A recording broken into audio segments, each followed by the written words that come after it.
É isso aí, pessoal. Você está estudando aí a legislação tributária do município de BH. Faltou o último imposto agora para a gente poder tratar.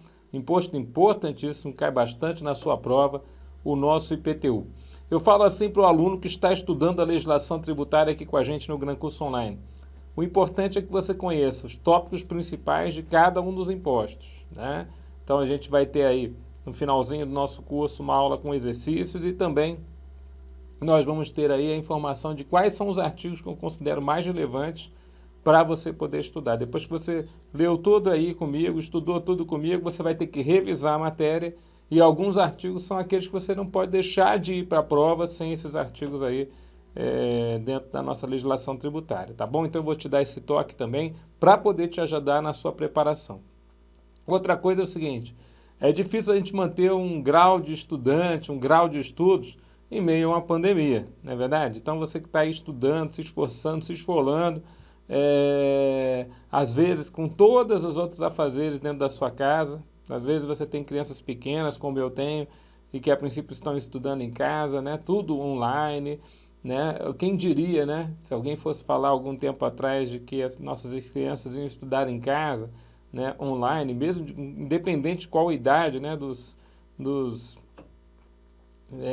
0 anos até os 18, 20, 21 anos, vão estar tudo estudando em casa, faculdade também estudando em casa, ninguém poderia prever, né, que o EAD ia se tornar tão forte e tão importante nos dias atuais. E a gente sabe que as outras tarefas também acabam envolvendo você, inclusive tarefas de casa. E eu espero, sinceramente, que você possa estar concentrado, que você possa estar firme nesse propósito de ser auditor fiscal. E quem sabe a gente está aqui conversando, você já saiu o edital e você já vai estar se preparando com a prova vindoura. Mas de toda forma, boa sorte, estuda pra caramba, vale a pena todo o esforço. Está aqui um fiscal de 22 anos de carreira para poder falar isso para você, tá bom? Vamos lá? Então vamos lá se divertir estudando o nosso IPTU junto à Prefeitura de BH. É interessante que a mesma lei que vai tratar do IPTU é a lei que vai tratar das taxas, mas em artigos distintos. Por isso que você vai ver que a gente vai pular aí dentro dessa lei e vai lá para o artigo próprio onde começa a matéria do nosso IPTU, tá bom? Vai na telinha para a gente ver. Então a lei é a Lei Municipal 5641 de 22 de dezembro de 1989. É a lei que trata do nosso Imposto sobre a Propriedade Predial e Territorial Urbana, o nosso IPTU.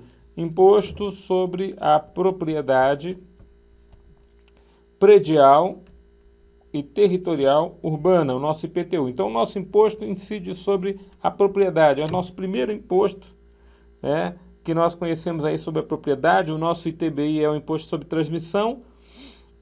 Aqui é sobre a propriedade. Por isso, ele tem uma característica de ser um imposto real, ou seja, sobre a coisa, o bem imóvel. Então, a propriedade é do quê? Do bem imóvel, né? Então, é um imposto real. É um imposto cuja alíquota pode ser progressiva. Então, ele aceita alíquotas progressivas. O que são alíquotas progressivas? Alíquotas que vão aumentando de acordo com algum determinado critério. A alíquota pode ser progressiva no caso do IPTU, seja pela função fiscal, ou seja, a função de arrecadação, então, em função do valor do imóvel, ou a alíquota pode ser extra fiscal, quando nós temos aquela situação onde o imóvel urbano tem que cumprir a função social do mesmo. E a função social dele, entre aspas, ela é definida através de lei federal.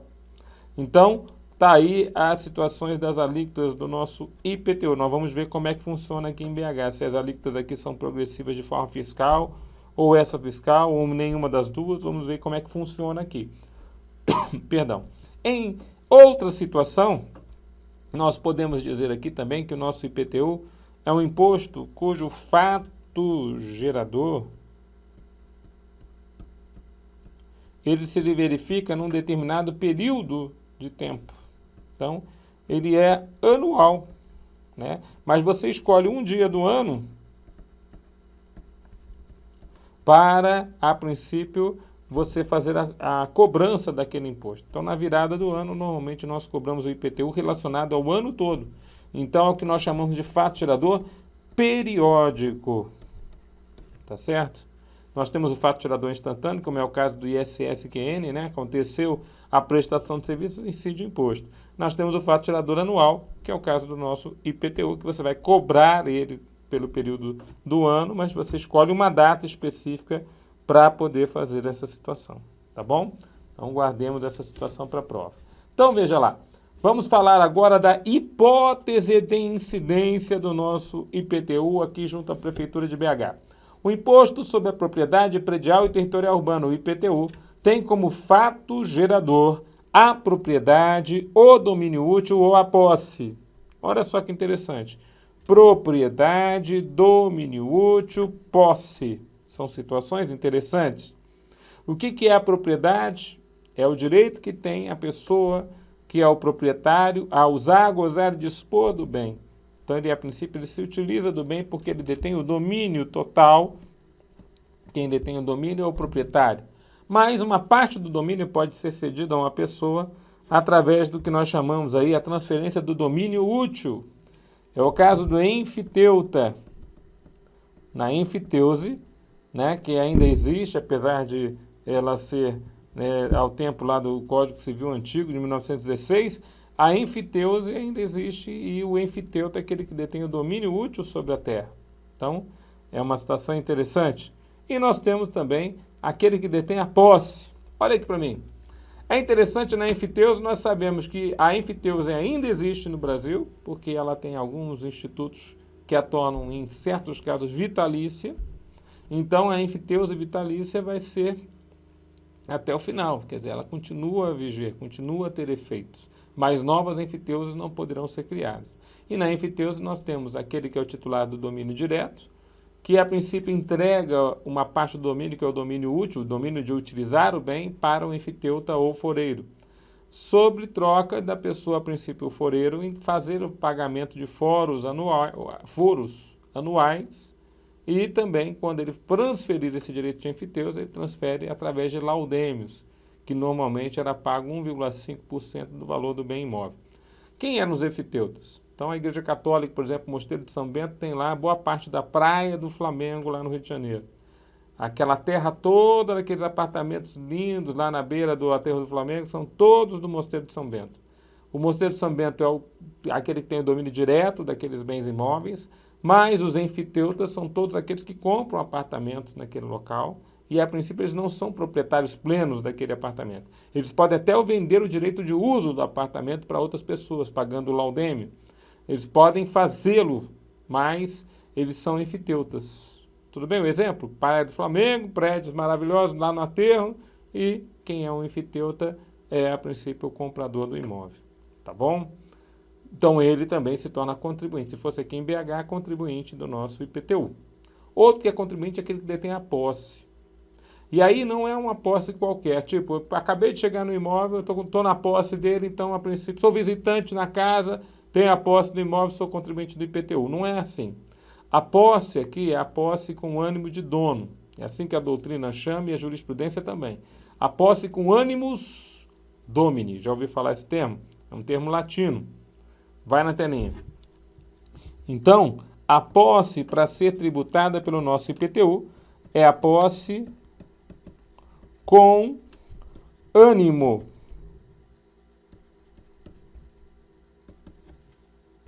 Né? É a posse com ânimo de dono, ou animus domini. Posse com ânimo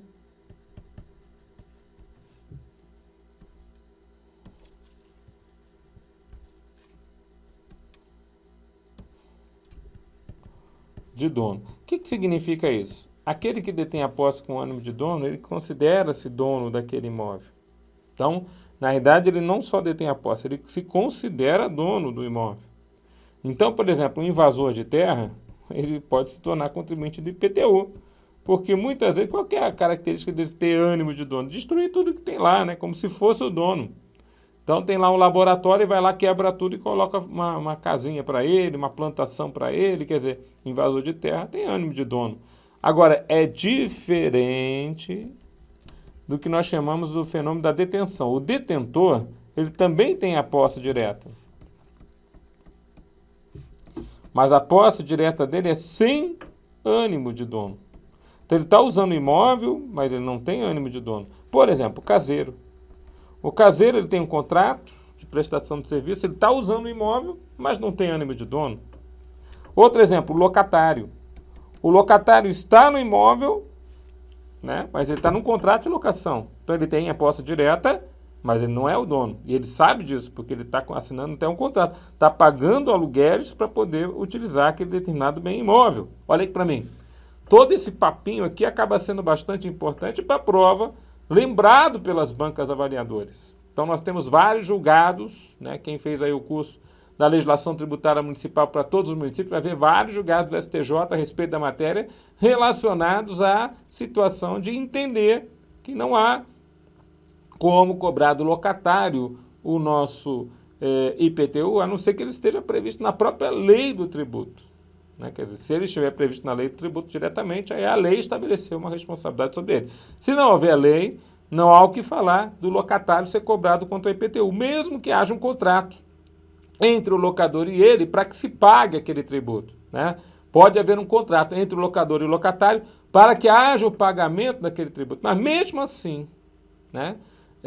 O contrato não faz oposição à fazenda pública, ou seja, o fato de haver um contrato não pode ser oposto à fazenda pública quanto à cobrança do nosso tributo, tá certo?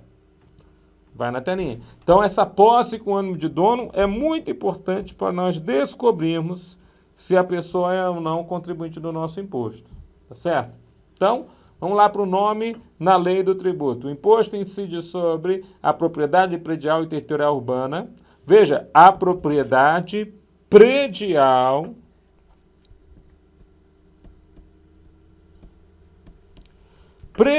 significa o quê? Imóveis construídos pelo homem, ou seja, imóveis por acessão física. O homem foi lá e construiu sobre o solo.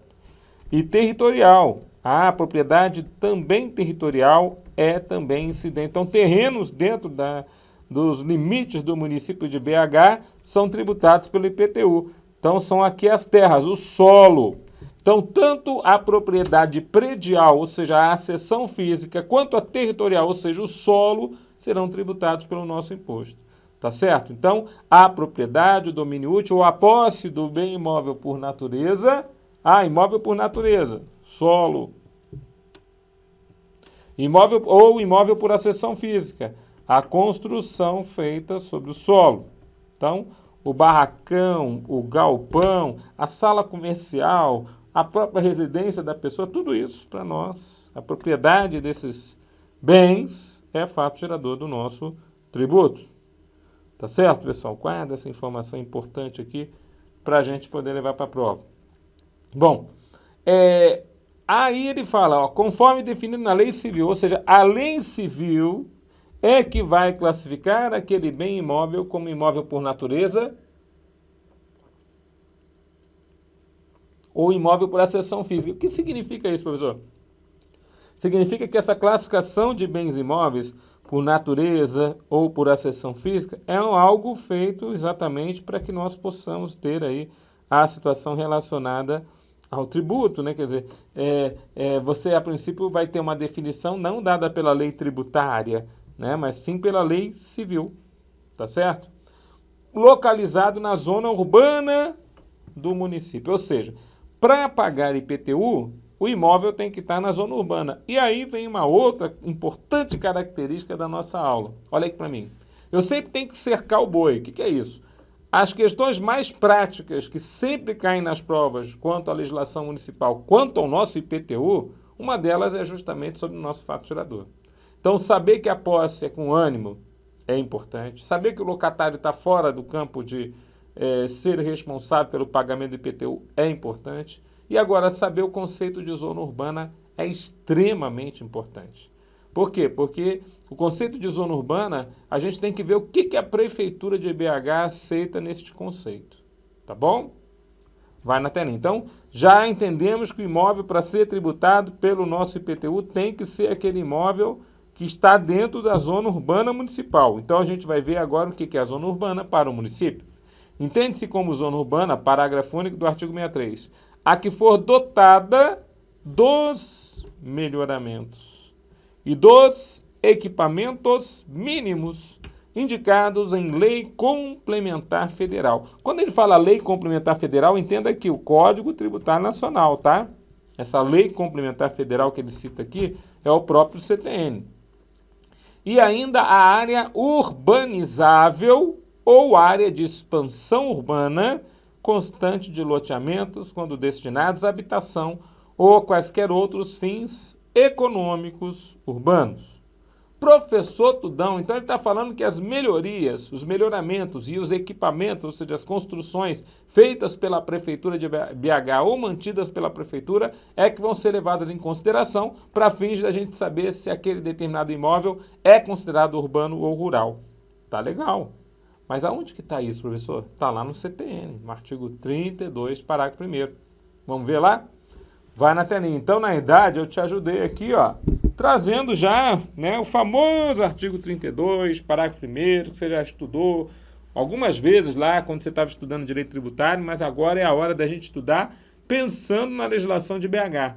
Veja que então o artigo 32 do seu parágrafo 1º fala isso, né? Para efeitos do IPTU, entende-se como zona urbana aquela definida em lei municipal, ou seja, nós temos na cidade de BH o que nós chamamos de uma lei municipal chamada Plano Diretor da cidade.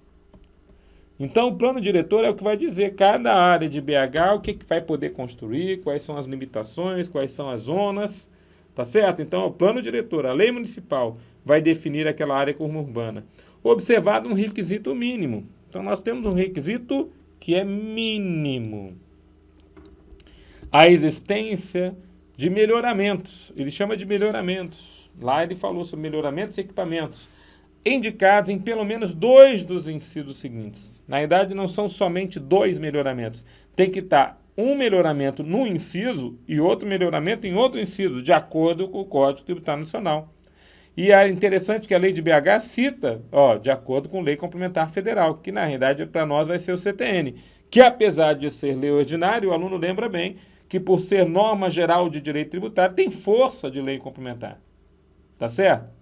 Então, 2 dos incisos seguintes, construídos ou mantidos pelo poder público. Veja, construídos pela Prefeitura de BH ou mantidos pela Prefeitura de BH. Então, quais são eles? 1. Meio-fio ou calçamento com canalização de águas pluviais. Veja, o meio-fio ou calçada com canalização de águas pluviais, incidência do nosso imposto. Fechou? Interessante, né? Então, quer dizer, fez a calçada, fez o meio-fio, colocou lá a tubulação para águas da chuva, fechou, é um melhoramento. Abastecimento de água, também trazido pela Prefeitura ou mantido pela Prefeitura, também é um melhoramento. Sistema de esgotos sanitários, então colocou lá o sistema de esgotos, também é considerado um melhoramento para fins de IPTU. Rede de iluminação pública com ou sem postes para distribuição domiciliar. Rede de iluminação pública com ou sem postes para distribuição domiciliar. Também considerado aí para efeitos, né? Pode ter poste, pode não ter, mas para nós já é um efeito de ser uma melhoria. E, finalmente, uma escola primária, não é secundária nem faculdade, ou um posto de saúde a uma distância máxima de 3 km do imóvel considerado. Então, da escola, você faz um círculo de raio 3 km e toda aquela área em volta está beneficiada por aquela melhoria para fins de ser considerada a zona urbana. Então, já entendemos, olha aí para mim, que é debaixo do artigo 32, parágrafo 1º do Código Tributário Nacional, que nós temos o entendimento do que é considerado zona urbana junto à Prefeitura Municipal de Belo Horizonte. O aluno tem que estar antenado com essa determinada circunstância. Tudo bem? E aí, professor, é claro, se eu tiver mais de 2 melhoramentos, já é considerado zona urbana. O mínimo são 2 melhorias. Se eu tiver 2 melhorias no mesmo inciso, tipo escola primária e posto de saúde, os dois estão a menos de 3 km, não é o suficiente. Entenda. Essa regra de exigir os melhoramentos tem exceção, professor? Tem. E o parágrafo 2º do artigo 32 deve ser levado para a prova de vocês também, tá bom?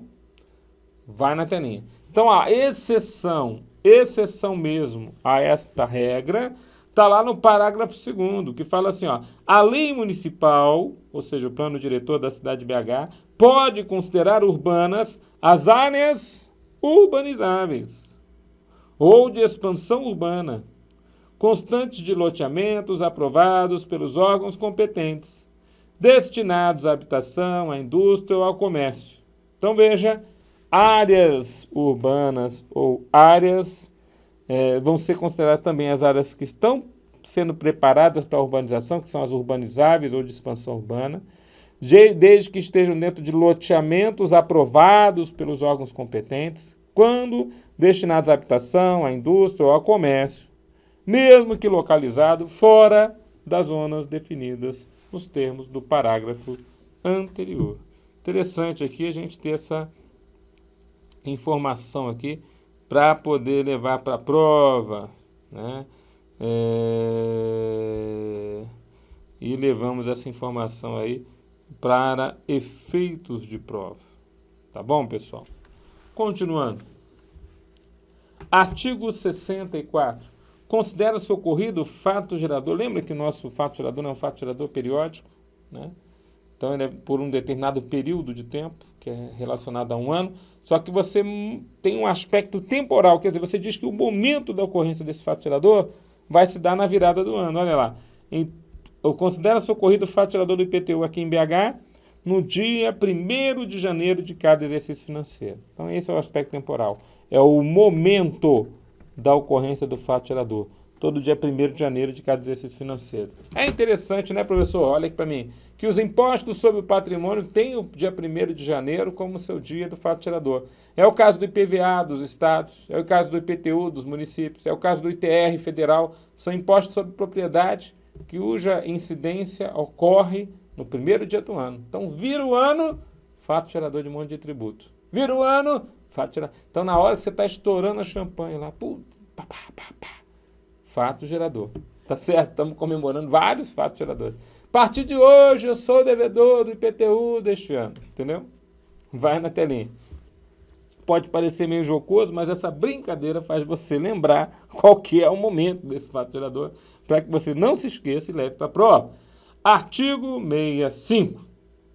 A incidência do IPTU independe do cumprimento de quaisquer exigências, sejam elas legais, regulamentares ou administrativas, sem prejuízo das multas cabíveis e do cumprimento das obrigações acessórias. Olha aqui para mim, a incidência do IPTU, né, não precisa estar cumprindo lá obrigações legais, regulamentares, administrativas. Tipo, o imóvel tem que ter cadastro imobiliário e o proprietário é o responsável por isso. O imóvel foi construído, não tem cadastro, não foi nem informado para a prefeitura que ele foi construído. E daí, meu querido, ainda assim, a propriedade dele é a incidência do IPTU. Está na zona urbana, incide IPTU. Tudo bem?